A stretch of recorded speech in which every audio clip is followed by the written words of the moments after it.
Good afternoon sa lahat. So, nandito tayo sa New Brighton. Nandito tayo sa laba. Naglalaba kasi ako dyan. Nandito po ako ngayon sa Christchurch, New Zealand. So, today is Saturday, April 25. Happy Fiesta sa Gimbal dyan sa Kabasi, Baras, Kabubugan, Nalundan, Kalampitaw. So ito ay I think 5 barangay ba ito o 6 na barangay. So happy Fiesta sa lahat sa Gargancel family. Sa mga pinsan ko, happy Fiesta sa inyo lahat. Enjoy lang, walang gulo. Ano lang tayo,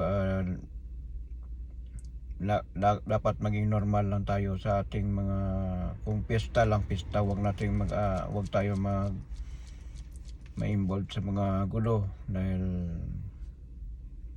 yan talaga mga tradisyon na mga bawat lugar doon sa amin. Pista talaga, naghahanda talaga sila para sa mga patron, mga kung ano man kanilang mga patron na naka kanilang simbahan. So happy Fiesta sa inyo, sa mga pinsan ko, sa kay Mibel, sa asawa niya, at saka sa enjoy lang.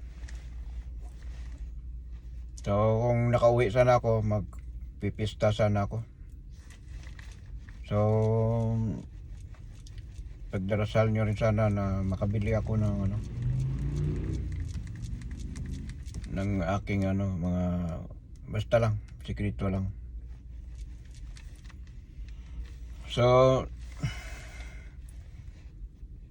ano nangyayari sa mga Duterte followers, supporters, at saka sa kanilang mga ano nangyayari sa ating the second highest President of the Philippines is Vice President Sara Duterte, kasama yung buong pamilya, involved sa lahat ng mga drug money protector. Sila mga protector sa droga. So kasinungalingan lang ang mga war on drugs na nangyari sa ating bansa. So pinapapatay nila yung mga maliliit para ang kanilang negosyo ni Michael Yang at saka ni Sammy Oy ay kanila lang droga ang maglaganap sa buong bansang Pilipinas. So okay naman ako doon sa war on drugs, pero kaso lang ang daming patay, sobra 30,000. So kawawa yung mga ating kababayan na gusto magbagong buhay, dapat inuli na lang at saka binigyan ng chance ba. So kawawa talaga. So sila ang protector ng droga. Nung nandyan pa ako sa Davao noon, year 2000, mulang year 2000 sa Davao na ako. Alam ko yan ang mga Davao Death Squad. At si Bastille addict pa yan doon. So hindi mahuli-huli dahil ang ama niya, ang anak niya kasi si Basti. So ano nangyari sa mga Duterte supporters, followers, Duterte Black? Si Bongo may warrant of arrest na rin, si Bato, at saka marami pa mga pulis. So iniisa-isa na sila. Sabi ko sa inyo, ang batas ng Diyos, sa batas ng Pilipinas makakarusot kayo, pero sa batas ng Diyos usigin kayo lahat. Si Mike Defensor, nahuli na raid ang kanilang bar, KTV bar, pero talamak ang mga babae doon at maraming mga nakuhang ebidensya. Ito ay nahuli ang kanyang asawa at ang anak niya. So Kahit anong pilit yung pinapabagsak, kaya pilit nila hindi matuloy ang impeachment ni Sara Duterte dahil bubuksan talaga ang bank account. Kaso lang sa paglantad, nabutasan sila ni Madriaga at saka ni Trillanes na ilantad at naisabi sa publiko ang mga limpak-limpak na pira na deposit in and out sa mga Duterte, buong pamilya. So akala natin malinis, akala ng mga DDS malinis ang kanilang idolo o amo nila. So bulag-bulagan pa rin, mga tanga, bobo.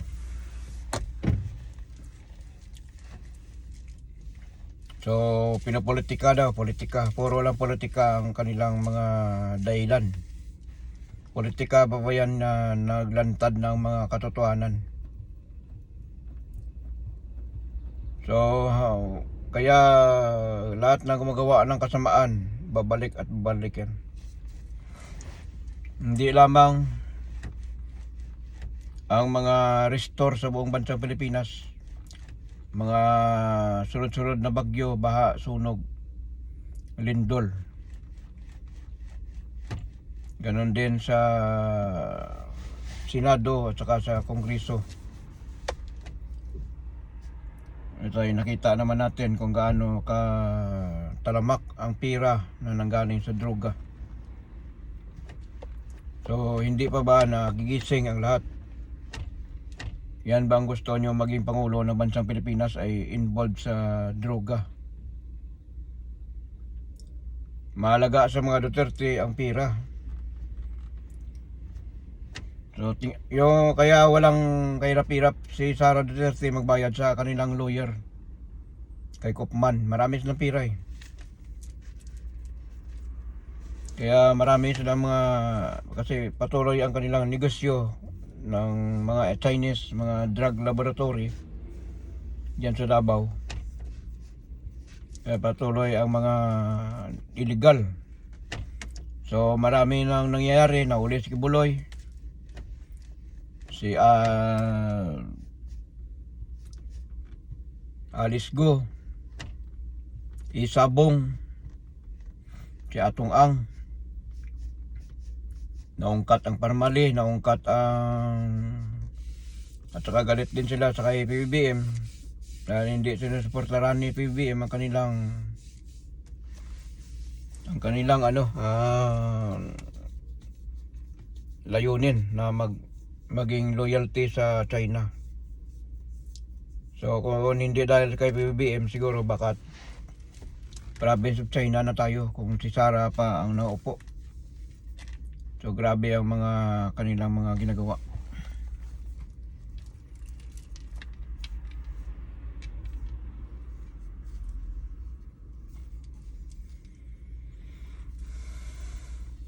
Marami ko borloloy. Ito yan eh, Libyan. So kung maganda to kung may negosyo ka para pang-akit sa tao, para yumaman. Ito binili ko lang. Ito ang Amber ito. Amber. Maganda ito sa mga business.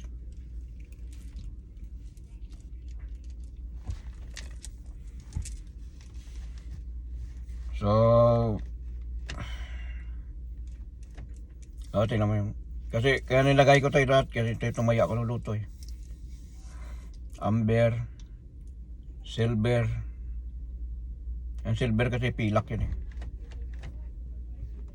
Gold, saka isang mata. So hindi ako nagmamayabang, pero sa akin pinapakita ko lang yung mga pagpaswerte lang ba. So wala na yung mga idol nyo, hindi na kaupo yan sa 2028, sirang-sira na. Kaya gusto nila na si Sara ang upo maging presidente. At lumabas din kay Madriaga na may balak talaga sila na hindi naman pwede yun, sharing term.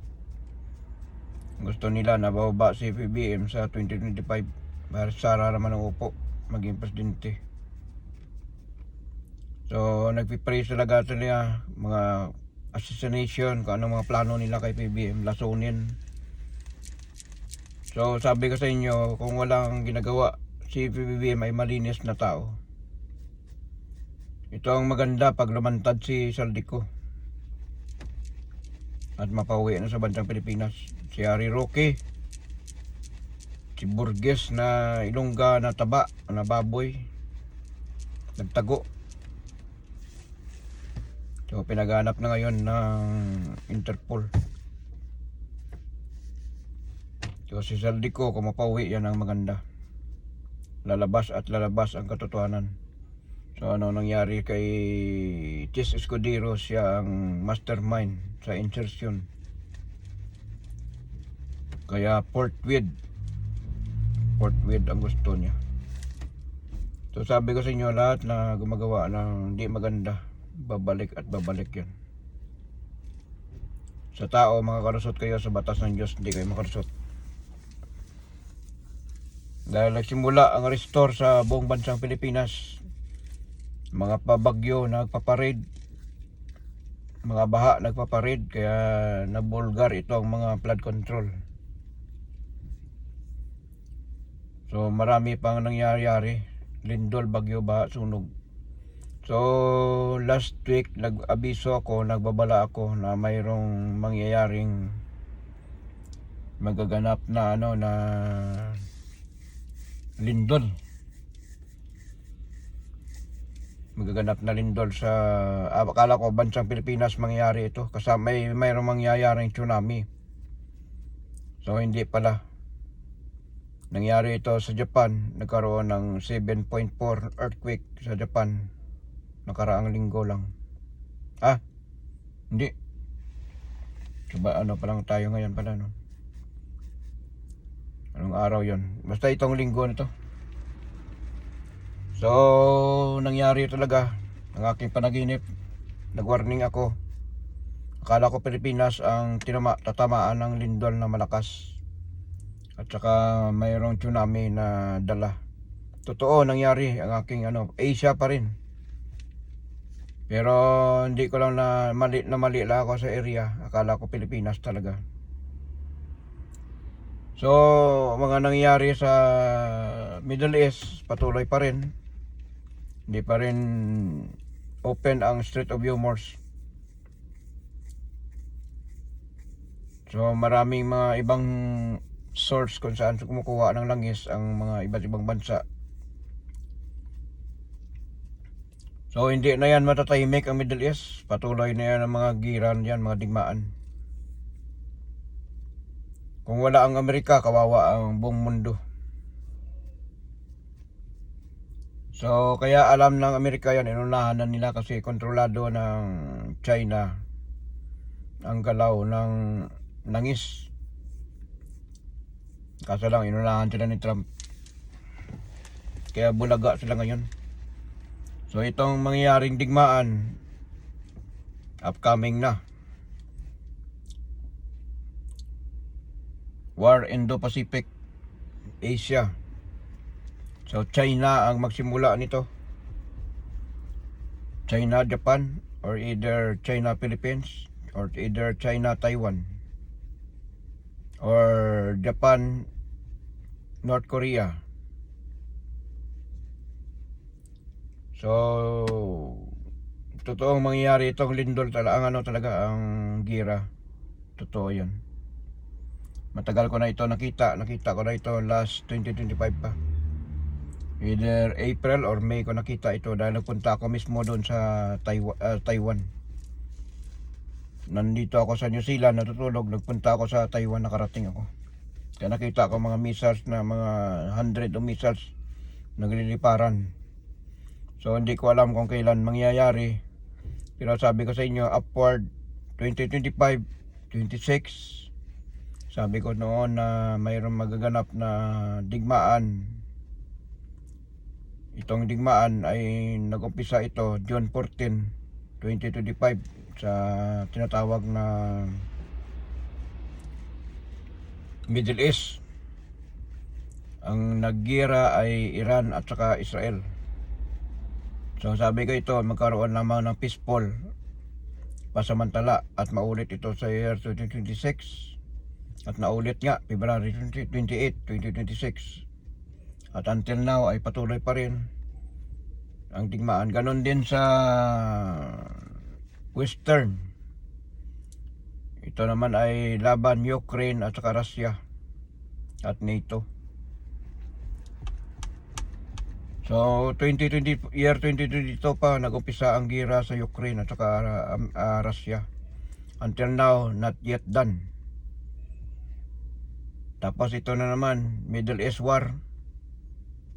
Hindi ko natin alam kung anong mangyayari nito, pero wag lang sana na nangyari ang aking panaginip na magkakaroon ng nuclear war. Kasi pag nagkaroon ng nuclear war dyan sa Middle East, kawawa ang ating mga kababayan, hindi na makauwi. Marami pa rin mga nagtatrabaho kahit sagit patuloy ang digmaan.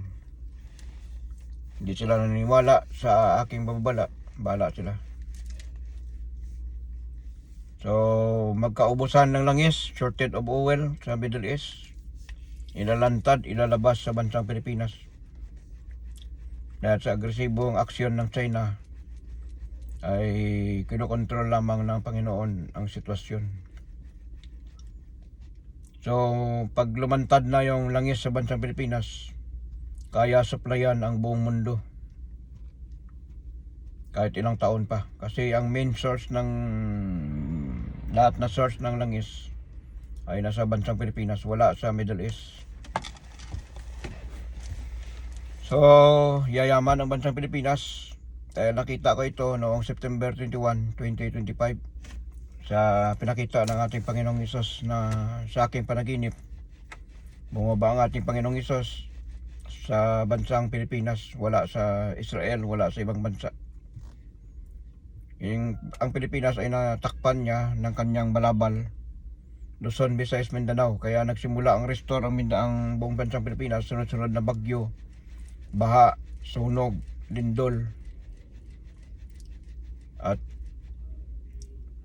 nangyari nga ang aking panaginip. So mayroon pa ako isang panaginip. Ito ay nagmamarcha ang Amerika at ang mga outer space na mga alien. So hindi ko alam kung totoo yan. Pero sabi ni Trump, ilalabas niya daw ang alien. Baka ito na yung nangyari na panaginip ko. Baka ito na siguro.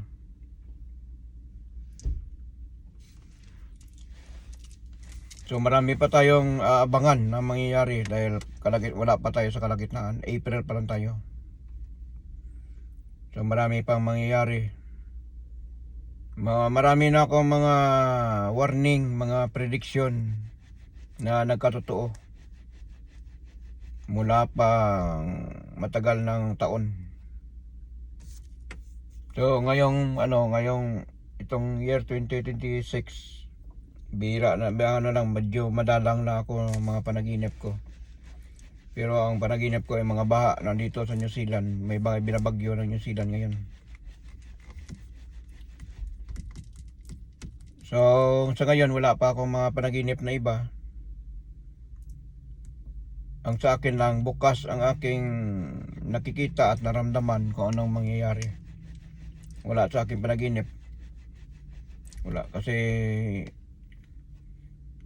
hindi ko naman sinasadya yan na darating sa akin. Kusa yan dumarating kung kailan nila sasabihin.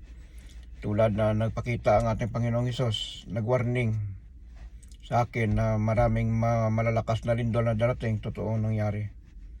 April 14, 2024, first time ko na panaginip na niyakap ko ang ating Panginoong Hesus. Pangalawa, September 21, 2025. Nagpakita ang ating Panginoong Hesus. May nauna pa pala yung isa, before, mga April or May 2025. Nagpakita ang ating Panginoong Hesus. So totoo, nag-warning ang ating Panginoong Hesus na mayroong digmaan na mangyayari. Marami siyang pinakitang misal sa akin na nagliparan sa kalangitan. Totoo nangyari ang gira sa Middle East. So ang warning ko rin, year 2026 na pasamantala lang na mag-stop ang gira, maulit ito sa year 2026. Nangyari na February 28, 2026. Totoo nangyari. So itong gira, year 2025, magulo na yan lahat. Year 2026, magulo na. 27, 28, wala nang tigil ang gulo. Wala nang tigil ang mga digmaan. At napapansin ko lang, mga tao ngayon ay puro hot. Konting diferensya lang, suntukan kagad, away kagad, barilan o kaya saksakan. So, maraming mga hot ngayon ang mga tao. So dapat pairalin natin ang ating pananampalataya, ang ating spiritual. Dapat manalangin tayo ng lubusan, repent in God and believe in God. Yan ang masabi ko sa inyo, dahil hindi pa uli ang lahat. Huwag natin antayin na may sama tayo sa mga restore, lindol, bagyo, baha, sunog, tsunami, volcano eruption. So wala pa yung babala ko rito. So mayroon akong warning na nakikita may mangyaring magaganap na malakas na lindol sa New Zealand. So wag nating baliwalain dahil itong lindol sa nangyari sa Japan, maybe mag-connect ito sa New Zealand. So sa tingin ko na mangyayaring lindol dito sa Wellington, upward sa north. Yan ang magaganap na malakas na lindol. So ipagdarasal na natin na hindi matuloy. Kung pag natuloy yan, na malakas talaga yan. Dahil nakita ko na itong panaginip noong November 2025. Nagsilikas ang mga hayop. So pag natuloy itong lindol, malakas ito dahil sa karagatan ito mangyayari. So magkaroon ng tsunami. Ganon din ang nangyari sa kasi mga gumagalaw ngayon, mga plate, New Zealand plate at saka Australian plate. So prepared tayo lahat. Always be prepared. Always manalangin. Repent in God and believe in God. Igpitan natin ang ating pananampalataya. Palakasin natin ang ating spiritual. Lalo na sa mga nagaganap ngayon sa paligid. Maraming nangyayari na hindi na natin napapansin. Na unti-unti na tayo nasasakop ng mga satanism. So control our spiritual. Kaya sabi ko sa inyo, palakasin natin ang ating pananampalataya. Dahil pag nabilong tayo sa mga hindi maganda, baka mapasubo tayo. At pansin ko lang talaga, mainit ang mga tao ngayon. Unti-unti na ginagamit ng satanism para magasik ng lagim. So prepared tayo sa mga mangyayari. Marami pa ang mangyayari talaga. So dito na lang at maraming salamat. So good luck sa idol nyo na mga Duterte. So unti-unti na nalalagas, unti-unti na inuusig ng batas ng Diyos. Sa tao makakalusot sila, pero sa batas ng Diyos magbabayad talaga sila. Babalik ang karma.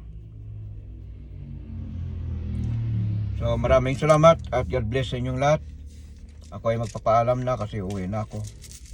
So tapos na yung aking labahan. So itong Amber, ito masabi ko sa inyo, Amber, Libyan at saka Moldavite, dapat mayroon kayo nito. Kung may mga negosyo kayo, maganda ito, Moldavite. Moldavite. Itong Moldavite ay hindi ito karaniwan.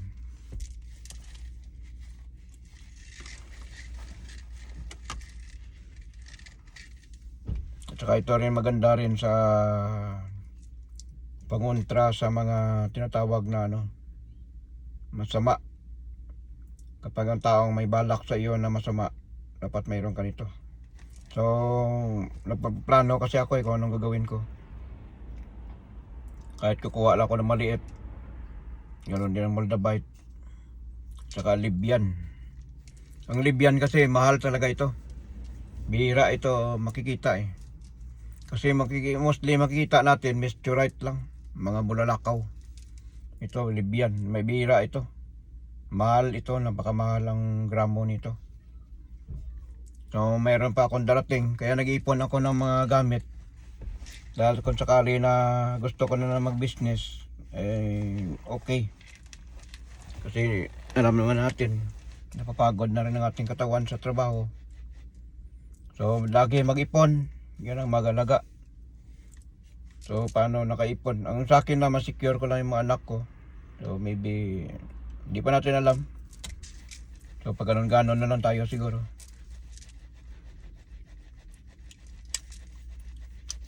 So maraming salamat at sa patuloy na panonood at pasuporta ng aking video. Please like and share. So hindi na makabalik ang prediction ko, maimpit Sara. Wala nang Duterte na makaupo sa bansang Pilipinas na maging presidente. Lahat yan sila, mga kwarta, pera ang kanilang mahalaga sa kanila, hindi yung kapakanan ng taong bayan. So pag-alagala, iwas sa mga pagsagot sa kanilang mga case, mga anomalya, mga sangkatutak ng pera na nanggaling sa droga. So lahat magbabayad, lahat na nagkasala sa batas ng, hindi sa batas ng Pilipinas, sa batas ng Diyos. Lahat na gumagawa ng karma, ng mali, ay babalik ang karma. So good luck, God bless sa inyong lahat at maraming salamat. Please watch and share or you like my video. I-upload ko ito sa Facebook, sa aking YouTube at saka sa aking tinatawag na YouTube channel. So happy pista sa Barangay Kabubugan, Gimbal, Kabasi, Baras, Kabubugan, Nalundan, Kalampitaw, Megaw, Kalampitaw. I think hindi ko alam kung ilang barangay ba ito. So happy pista sa inyo, enjoy lang. At iwas sa gulo, iwas sa control. Kung malasing na tayo, wag na tayo mag gala-gala kung saan-saan pa. So maraming salamat, God bless sa inyong lahat. Patuloy na tayo manalangin, magsamba, magbalik loob sa Diyos. Higpitan natin ang ating pananampalataya, bigyan naman natin ng oras ang ating Panginoon. Huwag tayo magpalulong sa mga tinatawag na material na bagay. So maraming salamat at God bless sa inyong lahat. Bye, hasta la vista. So ito pa, mayroon pa pala si Ruben, mag-exit na daw sa Pilipinas. Doon na lang daw sa ibang bansa. Dahil nawala na siya ng pag-asa sa kanilang idol. Kasi ang idol nila ay ma-impets na. So nabulaga. Akala natin malinis ang mga Duterte, pero nabulaga lahat. So except lang sa mga diehard supporter ng mga Duterte, mga bulag pa rin hanggang ngayon, tulog pa rin, ay bahala na kayo. Pero wala na ang eleksyon. Kung ang prediction ko kasi, either walang eleksyon na mangyayari dahil makakaroon ng digmaan sa Indo-Pacific, at wala ng Duterte na makabalik sa pagka-presidente. Lahat yan sila ay dandahan na yan, gaganon, bagsak na yan. So involved lahat, buong pamilya, grabe. Yung pira sana yan nanggaling sa droga, kung tinulong nila sa tao, mas mabuti pa. Eh wala, pinasok nila sa kanilang bank account ay nakita. So malinis daw, wala daw silang bahid na korupsyon, pero sa droga bakit si Irap ay involved lang sa sa waiting, sa sugal. Tumatanggap ng pera, bakit na-impeach? Bakit natanggal siya sa pagka-presidente niya? Ito mabigat si Duterte, Sara. Pati asawa niya, mabigat talaga ito kasi drug money talaga ito. Isang nakakasira sa ating lipunan ang droga talaga. Hindi lang, pati ang mga kabataan sinisira, pati ang mga gumagamit nasisira. So gising na mga kababayan.